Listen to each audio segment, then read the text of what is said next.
श्री गणेशाय नमः. श्री शिवलीलामृत कथासार कथा 14वी. या अगोदर आपण 13 कथा पाहिलेल्या आहेत. आज आपण 14वी कथा पाहणार आहोत. तर आपण आता पाहूया. हे भाललोचना, तुझ्या कृपेने 13 अध्यायांत शिवकथा सांगितली.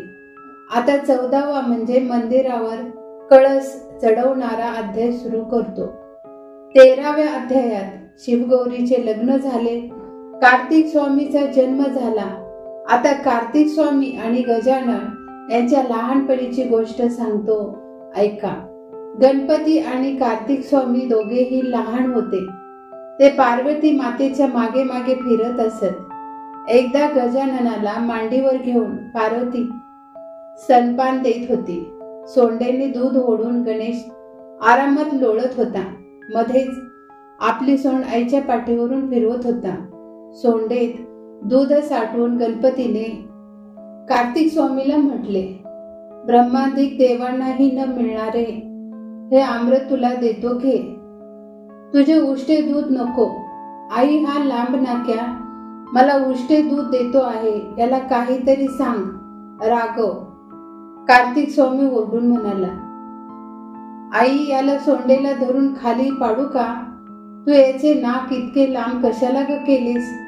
इंद्र, चंद्र, सूर्य हे कसे सुंदर आहेत, पण हा लांब नासिक पहा. लांब नाक, हत्तीसारखे कान, एक दात बाहेर आलेला, अशा बेढप मुलाला तू जन्म का दिलास? आता याला मांडीवरून खाली ठेव आणि मला मांडीवर घे. शंकर आणि पार्वती दोघांनाही हसू आवरत नव्हते. पार्वतीने गणपती खाली ठेवले आणि षडाननाला मांडीवर घेतले. त्याच्या एका मुखात पार्वतीने आपला स्तन दिला. त्याबरोबर उरलेली 5 तोंडे आक्रोश करू लागली. त्याबरोबर आपले मोठे पोट हसण्याने गदा गदा हलवत गणपती म्हणाला, आई, हा असला कसला ग तुझा मुलगा? एक स्तन याच्या तोंडात घातलास, आता आणखी 5 स्तन कोठून आणशील? अशा 6 तोंडाच्या विचित्र मुलाला आई तू जन्म कशाला दिलास? शंकर हसून पार्वतीला म्हणाले, ऐक, गजानन तुला काय विचारतो आहे? अपर्णेने हसून म्हटले, हा तुमच्या सारखाच आहे. तुम्ही पंचमुख तर हा षण्मुख. मी काय करणार? पार्वतीने दोघांना खेळायला लावले. आपल्या पुत्रांच्या लीला बघताना दोघेही सुखावले होते. एवढ्यात पार्वती मातेला दोघांच्या रडण्याचा आवाज आला. ते झटकन उठली आणि गणपतीला जवळ घेऊन म्हणाली, काय झाले? आई, हा माझे कान धरतो, माझे डोळे लहान का, असे मुद्दाम विचारतो. का रे कुमार, त्याला का असा त्रास देतोस? पार्वतीने षडाननाला विचारले. आई, याने बोटे दाखवून माझे 12 डोळे मोजले, मग मी त्याला चिडवणारच. गजानना, तू षडाननाचे डोळे बोटे दाखवून मोजलेस, हे चांगले नाही हा. पार्वती माता लटक्या रागाने गणपतीला म्हणाली, अगं आई, हा माझी सोंड वीत घालून मोजतो, याला मार दे पाहू. काय म्हणून मलाच मार? तू माझे हात नाही मोजलेस? आई, हा मला म्हणतो तू फार मोदक खातोस म्हणून तुझे पोट मोठे आहे. मी आधाशी आहे का आई? तुम्ही दोघेही शहाणे आहेत, असे म्हणून पार्वतीने दोघांना हवेती दिली. पोरे पुन्हा खेळू लागले. शंकर आनंदाने बघत बसले होते. जगदंबा त्यांच्याजवळ जाऊन बसली. शंकराकडे बघता बघता तिला हसू आले. का हसलीस? अहो, तुमच्या जटाभरात स्त्रीसारखी आकृती दिसते आहे. तुमची करणी अद्भुत आहे, हे मात्र खरे. हे सुंदरी अपर्णे, अगं, मी मस्तकावर जल धारण केले आहे ना, म्हणून तुला भास झाला असेल.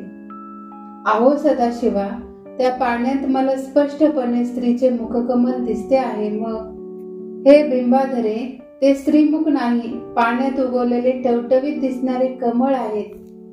अहो व्याघ्र चर्म वसना, तिचे काळे भोर कुरडे केस सुद्धा मला स्पष्ट दिसत आहेत. अगं अपर्णे, त्या कमळाच्या सुवासाला भुलून अनेक भुंगे कमळावर येऊन बसले आहेत. केस कसे दिसतील? काहीतरी प्रश्न विचारत बसतेस तू. नाक त्या कमळाला सुंदर भोवया कशा दिसतात हो? तुमच्या मायेची करणी श्रुती स्मृती जाणू शकत नाही तर मी काय जाणणार? वेडे, तुझी दृष्टी बिघडली आहे का? पाण्यावरच्या लहरी तुला भोयासारख्या दिसतात म्हणून विचारतो. हिमनगाचे नामात उद्गारले. पती देवा, सुंदर काळेभोर डोळेही मला दिसत आहे, त्याचे काय? अगं, नीट निरखून पहा, ते डोळे नाहीत, पाण्यातले मासे आहेत. राजीवा, कमंडलू सारखे स्तन युगलेही दिसत आहेत. खरं सांगा बरं, पार्वती म्हणाली. अगं, तुला झालंय तरी काय? चक्रवाक पक्षी गंगेच्या दोन्ही तीरावर येऊन बसले आहेत आणि तू? पुरे झालं, तुमची मखलाशी कधी संपायची नाही. एकाचे अनेक करून हे त्रिभुवन निर्माण करणारे तुम्ही, तुमच्या पुढे माझा काय पाड लागणार? मौन धरावे हेच चांगले, अपर्णा म्हणाली. मग दोघांनी सारी पाठ मांडून खेळायला सुरुवात केली. थोडा वेळ झाला आणि विणा वाजवत नारद मुनी तेथे आले आणि खेळ पाहत बसले. खेळ बघता बघता ते म्हणाले, असा खेळ म्हणजे मिळमिळीत वाटतो बुवा, काहीतरी पण लावून खेळायला हवे. शंकर पार्वती दोघांनाही ही कल्पना आवडली. जो जिंकेल त्याला आपल्या जवळची वस्तू दुसऱ्याने द्यावी असे ठरले. डाव टाकला. पहिला डाव अपर्णेने जिंकला. शंकरांचे व्याघ्रांबर तिने जिंकून घेतले.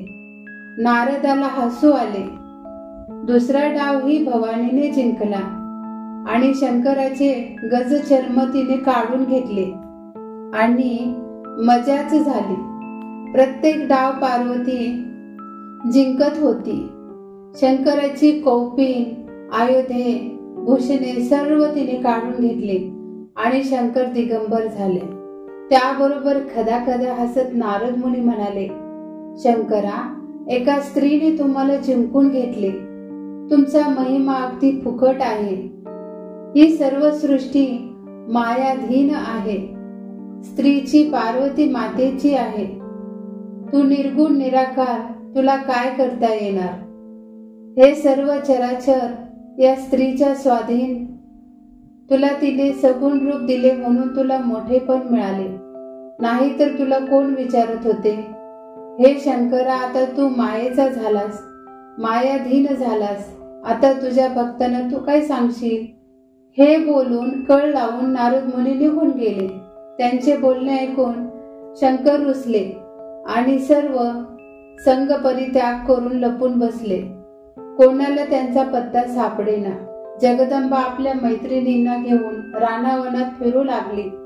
डोंगर, दऱ्या, मूठ गुहा सर्वकडे शोधले, पण शंकर सापडले नाहीत. सर्व तीर्थस्थाने शोधली, पण पत्ता लागेना.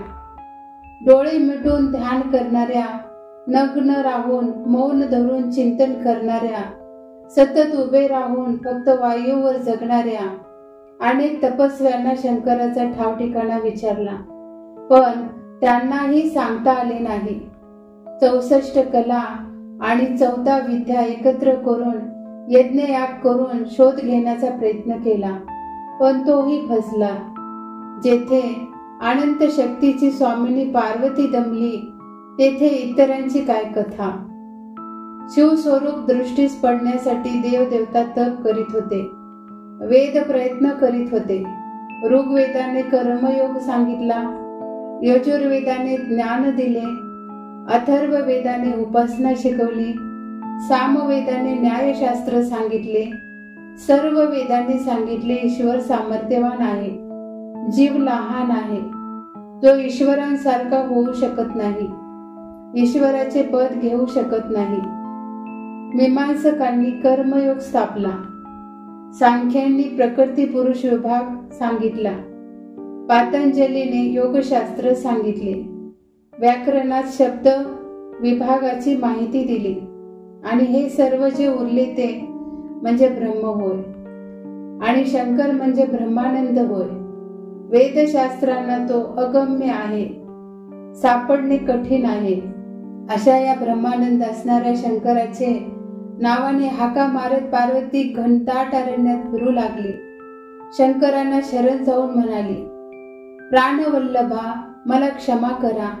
पण आपले दर्शन द्या. सर्व तत्वे शोधता शोधता साक्षात्कार व्हावा त्याप्रमाणे हिमालयात स्वात्ममुखात तल्लीन झालेले शंकर पार्वतीला दिसले. सासऱ्याच्या घरी राहून डोळे मिटून शंकर तल्लीन होऊन बसले होते. अपर्णेने मनाशी विचार केला, माझ्या याच रूपांत मी त्यांच्या जवळ गेले तर शंकर नक्की चिडतील, तेव्हा वेश बदलायला हवा. मनात येताच अपर्णेने आदिवासी भिल्लिणीचे रूप धारण केले. मोरांच्या पिसांचे सुंदर वस्त्र नेसली आणि फुलांचा शृंगार करून ती शंकराजवळ गेली.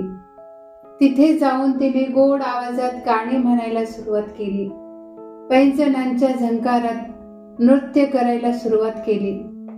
अप्सरा, यक्ष, किन्नर सर्व विमानात बसून पार्वतीचे नृत्य गायन ऐकत होते आणि आश्चर्यचकित झाले होते. तिचे स्वर्गीय गाणे ऐकून वनातील श्वापदे आपले वैर विसरून गेली. खाणे सोडून गाणे ऐकू लागली. नद्या आपले वाहने विसरली. वारा स्तब्ध झाला. पृथ्वीचा भार फेकून देऊन वर येऊन गाणे ऐकावे असे शेषाला वाटू लागले. पार्वतीच्या अंगाचा सुवास दाही दिशात पसरला. नृत्य करताना पार्वती चेहऱ्यावर सुंदर सुंदर भाव दाखवत होती आणि ते पाहण्यासाठी निरनिराळी रूपे घेऊन देव पृथ्वीवर उतरले होते. चंद्रकिरणांनी आपली शीतलता आणि सूर्यकिरणांनी आपली दाहकता सोडून दिली होती. देवांच्या स्त्रियाही तन्मय होऊन नृत्य गायन पाहत होत्या. आदी मायेची माया प्रत्यक्ष देवही जाणू शकत नाहीत. तिचे वर्णन इतरांनी कसे करावे. भिल्लीन रूपे पार्वतीचे दात हिऱ्यासारखे लखलखत होते. दगड धोंड्यावर ते तेज पडले की तेही हिऱ्यासारखे झगमगू लागत. अंगाचा सुवास आकाशात कोंडला होता. जेथे तिचे नाजूक पावले पडत तेथे सुवासिक कमळे उगवत आणि त्यांच्या आकर्षणाने लुप्त होऊन वसंत ऋतू तेथे फेऱ्या घालत होता. विजेसारखे तिचे अंग लवत होते. विजेसारखे तेज पसरले होते. शेवटी शंकराने आपले डोळे उघडले. पार्वती नृत्य करतच होती. हातातली काकणे, पायातले पैंजण तिला साथ करत होते. आपल्या सुंदर भुवयांतून कटाक्ष रूपी बाण फेकून तिने शंकराला जखमी केले. त्याचे मन जिंकले. शंकर आपले तप विसरून भिल्लिणीची चौकशी करू लागले. हे सुंदरी, तू कोण आहेस? तुझ्यासारखी सुंदर स्त्री मी त्रिभुवनात पाहिली नाही. तुझा सुंदर मुखचंद्रमा पाहून चकोराप्रमाणे मी घायल झालो आहे. माझ्याशी विवाह कर. तुझ्या स्पर्शासाठी मी आतुर झालो आहे. तुझा बनलो आहे. उमेसारखी सुंदर पत्नी आणि कैलासासारखे सुंदर घर सोडून तुम्ही इथे येऊन बसलात. मी परनारी आहे. मी तुमच्याशी विवाह कसा करू शकेन? तुम्ही स्वतःचे मन अजून जिंकले नाही, मग तप कशाला करता? यावर पिनाकपाणी म्हणाले, सुंदरी, त्या दुर्गेवर रागवून मी इकडे निघून आलो आहे. मला तिचे तोंड बघण्याची सुद्धा इच्छा नाही. स्वप्नात सुद्धा मला तिची आठवण येत नाही. अहो, पण माझा नवरा फार रागीट आहे. रागाच्या भरात तो सारे त्रिभुवन सुद्धा जाळून टाकेल. असू दे, मला त्या पार्वतीचा रागच आला आहे. ती कठीण हृदयाची स्त्री आहे. दक्षाच्या घरी मी नको म्हटले तरी गेली आणि अपमान झाल्याबरोबर रागावून दक्षाच्या यज्ञकुंडात तिने उडी टाकली. मग या हिमालयाच्या पोटी तिने पुन्हा जन्म घेतला. माझ्या प्राप्तीसाठी मोठे तप केले आणि माझ्याशी विवाह करून मोकळी झाली. ती फार कपटी बाई आहे, तुला माहिती नाही. शंकर पुढे येत म्हणाले, मी तर असं ऐकले की तिच्यापेक्षा तूच जास्त कपटी आहेस. भोळी भवानी बिचारी फसली. महाराज, दुर्गेसारखी सुंदर राणी सोडून तुम्ही या वनात फिरता आणि दुसऱ्यांच्या बायका पाहून त्यांना जाळ्यात ओढू पाहता. तुम्हाला म्हणावे तरी काय? सृष्टीची घडामोड करण्याचे सामर्थ्य त्या बयेत आहे. शुंभ निशुंभासारखे राक्षस तिने त्यांच्याबरोबर युद्ध करून मारले आहेत.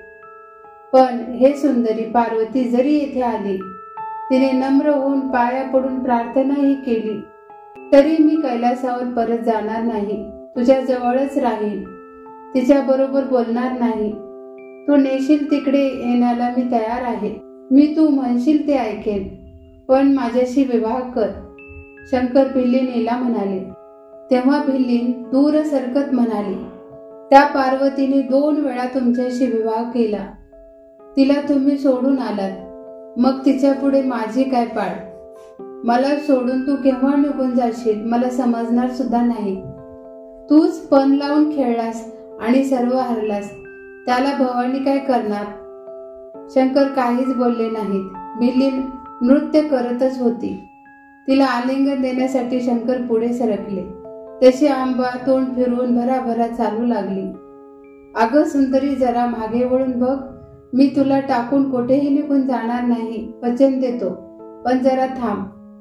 पार्वती थांबली आणि हसून म्हणाली, मग असं करा, तुम्ही माझ्या घरी या, मग मी तुमच्याशी विवाह करेन. जरूर जरूर, चल मी तुझ्या बरोबर येतो, असे म्हणून शंकर तिच्या मागोमाग चालू लागले. पार्वतीने भुलवून कैलासावर आणले, सिंहासनावर बसवले आणि षडोपचारे शंकराची पूजा केली. मग गळ्यात माळ घातली आणि शंकराचे चरण घट्ट पकडले. शंकर आश्चर्याने पाहू लागले. तेव्हा देवीने आपले खरे स्वरूप प्रकट केले. दोघे एकमेकांकडे पाहत राहिले. नंतर शंकराने हसून पार्वतीला आपल्या जवळ घेतले. अशा रीतीने पार्वतीने रुसलेल्या शंकराची समजूत घालून त्यांना घरी परत आणले. सूत, शौनक व इतर ऋषींना कथा सांगत होते. पुढे काय झाले? शंकर पार्वती बोलण्यात दंग असताना नारद मुनी वीणा वाजवत तेथे येऊन उभे राहिले. पार्वतीने त्यांचा यथोचित आदर सत्कार केला. गप्पा मारता मारता नारद मुनी म्हणाले, हे विश्वनाथा, तुझे पुष्कळ भक्त मी पाहिले, पण राजा श्रीयाळासारखा श्रद्धावान भक्त एखादाच म्हणायला हवा. तो गंभीर, उदार, सदाचरणी आहे, शरणागताला क्षमा करणारा आहे.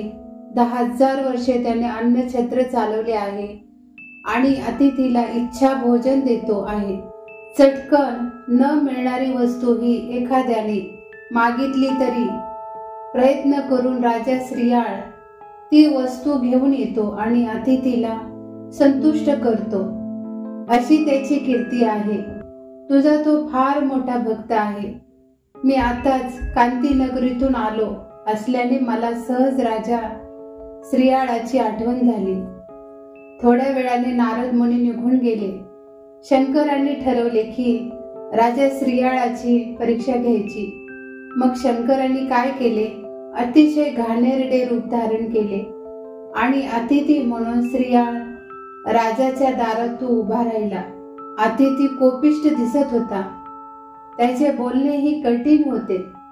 अतिथीचा आवाज ऐकून राजा श्रीयाळ व चांगुना दोघेही बाहेर आले आणि त्यांनी अतिथीचे पाय धरले.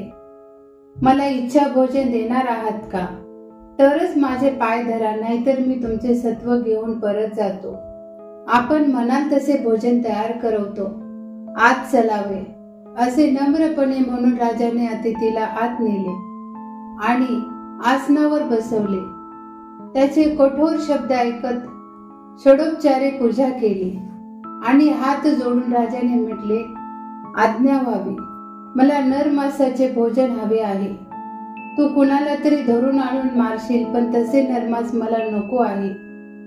अतिथी रूपी शंकर म्हणाले, महाराज, मी माझे मांस द्यायला तयार आहे. चांगुना राणी म्हणाली, छे छे, माझ्या सुकुमार राणीच्या मांसापेक्षा मी माझे मांस देतो, त्याचा स्वीकार करा. राजा श्रीयाळ म्हणाला, हे पहा, तुम्ही दोघे पवित्र आहात, परंतु याचकांचे माता पिता आहात. तुम्हाला मी खाऊन टाकले तर ते अन्नछत्र थांबेल, म्हणून तुमचे मांस मला नको. परंतु तुमचा 5 वर्षाचा 32 लक्षणाने युक्त असलेला सुंदर चिलया बाळ आहे ना, त्याचे मांस मला दे. अतिथीचे बोलणे ऐकून दोघांच्या डोळ्याला क्षणभर अंधेरी आली. मन बधीर झाले. पण माया मोह दूर सारून राजा श्रीयाळ म्हणाला, माझा बाळ तुम्हाला देऊन टाकला, घेऊन जा. मी काय वाघ आहे की लांडगा आहे? तुझा मुलगा निघून मी त्याला कच्चा खाणार आहे का? त्याचे मांस शिजवून तुम्ही मला वाढा. तुम्ही जर रडू लागलात तर मी उठून निघून जाईल. तुमचे सत्वही जाईल. शंकर कठोरपणे म्हणाले. अश्रू पुसून सांगुना राणी उभी राहिली आणि तिने बाहेर खेळणाऱ्या आपल्या चिमण्या बाळाला हाक मारली. बाळ धावत धावत आत आला. आई वडील आणि अतिथी सर्वांना नमस्कार करून आईला म्हणाला, मला का बोलावलेस आई? हे अतिथी भोजनासाठी तुझे मांस मागत आहेत म्हणून हाक मारली. एवढीच ना? हा माझा देह मी शिव अर्पण केला आहे. मला खाऊन जर अतिथी महाराज संतुष्टतील तर प्रत्यक्ष शंकरच खुश झाले असे होईल. मी तयार आहे आई. सांगुनीने बाळाला कडेवर उचलून आत नेले.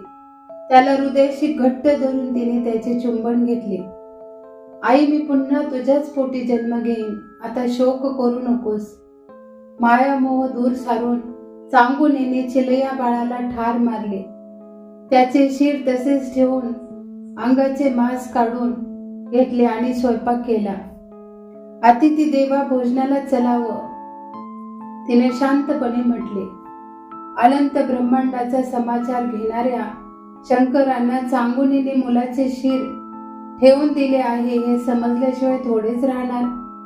नाना नाटकी शंकर उठून चालायला लागले. श्रीयाळ व सांगुनाने त्यांना अडवले. सर्व गात्रांत शिर हे मुख्य असताना ते तुम्ही ठेवून दिले आणि अतिथी महाराज, आम्ही ते शिर कमळही शिजून आपल्याला वाढतो. रागवू नका. अज्ञानामुळे काही चूक झाली असेल तर क्षमा करा. अतिथी पुन्हा आसनावर येऊन बसला आणि त्याने सांगुनीला ते शिर बाहेर आणून त्याच्या देखत उकळात घालून काढायची आज्ञा दिली आणि बजावले. जर तुझ्या नेत्रात अश्रू आले तर पुत्र गेलाच आहे. मी सत्वही घेऊन जाईन. सांगुनीने आतून चिल्या बाळाचे शिर आणले. निज सत्वाचे उखळ करून धैर्य आणि मुसळ हातात धरून निर्धाराने ती बाळाचे शिर कांडत होती. अतिथी रूपी शंकरही मनात सद्गदित झाले होते, पण तरीही त्यांनी गाणी गात गात हे काम कर, नुसते मुक्याने कांडू नकोस असे सांगितले. ती कोमल हृदयी सुकुमार सुंदर अशी सांगुना अतिथीच्या आज्ञेप्रमाणे गाऊ लागली.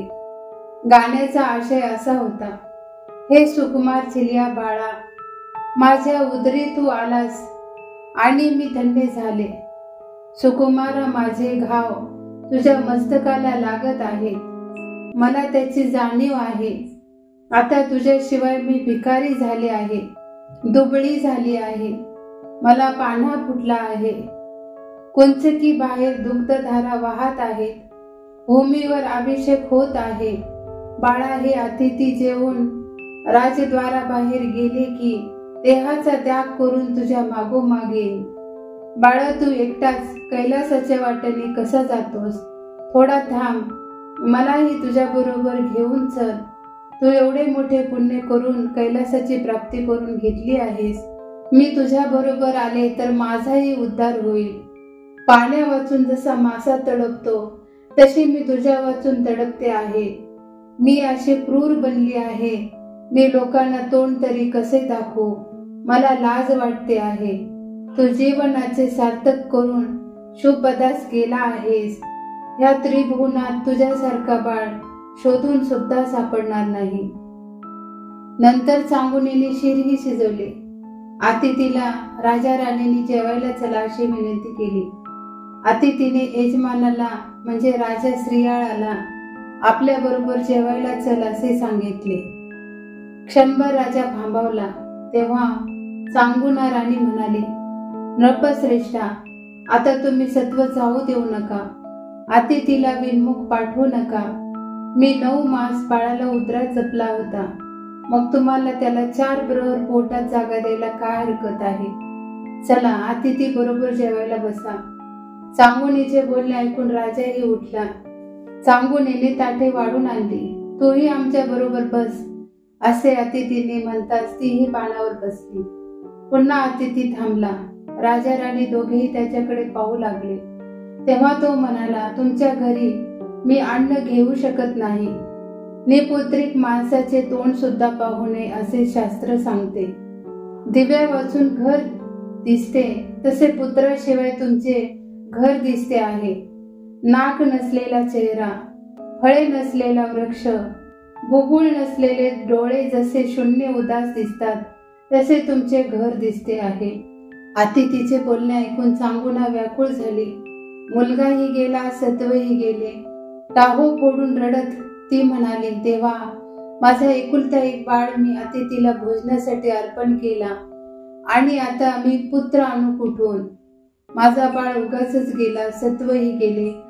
शंकर, तू आहेस तरी कुठे? तुला माझी दया येत नाही का? उमाकांता, आता लवकर धाव घ्या. आमचा वंश संपला. मी आता बाळाला कुठे पाहू? चांगुनीचा शोक ऐकून अतिथीरूपी शंकराचे डोळे गळू लागले. इकडे सर्व नगरात ही बातमी पोहोचली होती. लोक दुःखाने रडत राजवाड्याकडे धावत होते. राजपुत्राचे गुण ऐकून रडत होते. देवांच्या विमानांनी आकाशात दाटी केली होती. श्रीयाळ चांगुनीची सर्वजण स्तुती करत होते. आता शंकर पुढे काय करतात ते उत्सुकतेने बघत होते. अतिथी चांगुनीला म्हणाला, हे सद्गुणी स्त्रिये, तुला सर्वात काय प्रिय आहे ते मागून घे. मला सर्वजण निपुत्रिक म्हणतील. माझा तो कलंक घालवावा. मला दुसरे काही नको. मग तुझ्या चिल्या बाळाला तू हाक मार. चिल्या बाळ मरण पावला आहे हे माहीत असूनही अतिथीवर विश्वास टाकून तिने बाळाला हाक मारली. चिल्या बाळा, लवकर ये. हा अतिथी तुझ्याशिवाय घास घेत नाही. तू कुठे गुंतला आहेस? माझ्या पाडसा धावत ये आणि आमचे सत्व राख. तू आला नाहीस तर माझे प्राण उडून जातील. लवकर ये राजा. आणि काय आश्चर्य, सूर्यासारखा तेजस्वी झालेला चिल्या बाळ धावत धावत आईकडे आला. राजा श्रीयाळ हे प्रेमाने भारावला होता. अतिथी रूप टाकून शंकर स्वतःच्या रूपात प्रकट झाले. त्यांनी चिलयाला हृदयाशी धरले. श्रीयाळ आणि चांगुना शंकराच्या पायावर पडली. देवांनी वरून पुष्पवृष्टी केली. सर्व नगरात आनंदी आनंद झाला. लोक राजवाड्याकडे धावत येऊ लागले. मंगलवाद्ये वाजवू लागली. चिलयाला गादीवर बसून प्रधानांच्या हातात सर्व राज्यकारभार देऊन शंकरांनी पाठवलेल्या विमानात बसून राजा श्रीयाळ व राणी चांगुना शिवपदाला जाऊन पोहोचली. कांती नगरात सौख्याचा सागर उचंबळला. श्रीधर स्वामी म्हणतात, हा ब्रह्मानंद अभंग आहे. तो कधीच नाहीसा होत नाही. अशा रीतीने 14 भुवनांचे सार सांगण्यासाठी हे 14 अध्याय सांगितले. हे अध्याय म्हणजे 14 विद्यांचे सार आहेत. 14 रत्नांचा प्रकाश येथे एकत्र झाला आहे. हे अध्याय श्रवण केले, वाचले, लिहिले, भक्तीने ग्रंथाचे संरक्षण केले. या अध्यायामुळे शंकराचा ध्यास लागला. यातील अर्थाला अनुमोदन दिले. काहीही केले तरी सर्वांना सारखेच फळ मिळेल. शिवशंकर अशा भक्ताचे आईप्रमाणे रक्षण करील. त्या भक्तांना आयुष्य, आरोग्य, ऐश्वर्य सर्व काही मिळेल. चिंता व्याधी नष्ट होतील. जिला पुत्र नसेल तिला पुत्र होईल. पुष्कळ दिवस न भेटलेला बंधू किंवा पिता अकस्मात भेटेल. कर्ज फिटेल. घरात लक्ष्मी नांदेल. शत्रू नष्ट होतील. ज्यांच्या घरी या ग्रंथाची पारायणे होतात त्या घरी शिवभक्त असा पुत्र निपजेल. ज्या घरात हा ग्रंथ असेल त्या घरात भूतपिशाचे पाऊलही टाकू शकणार नाही. 3 महिने पारायण केले तर सर्व संकटाचा नाश होतो. सोमवारी, शिवरात्रीला किंवा प्रदोषकाळी ग्रंथाची पूजा केली आणि सुचिरभूत होऊन स्वस्थपणे झोपले तर स्वप्नात शंकर दर्शन देतील. जे जे संकट असेल त्याचा नाश करतील. श्रीधर स्वामींनी आपल्या माता पित्यांना वंदून शके 1640 मध्ये फाल्गुन महिन्यातील पौर्णिमेला हा ग्रंथ लिहून पूर्ण केला. हे अपर्णा जीवना, कर्पूर गौरा, ब्रह्मानंदा, जगत उद्धारा, दयानिधे शंकरा, तुला भक्तिभावाने नमस्कार करून हा 14 अध्यायांचा शिवलीलामृत ग्रंथ पूर्ण करतो. श्री सांब सदाशिवा अर्पण मस्तु. शुभम भवतु. जय जय रघुवीर समर्थ.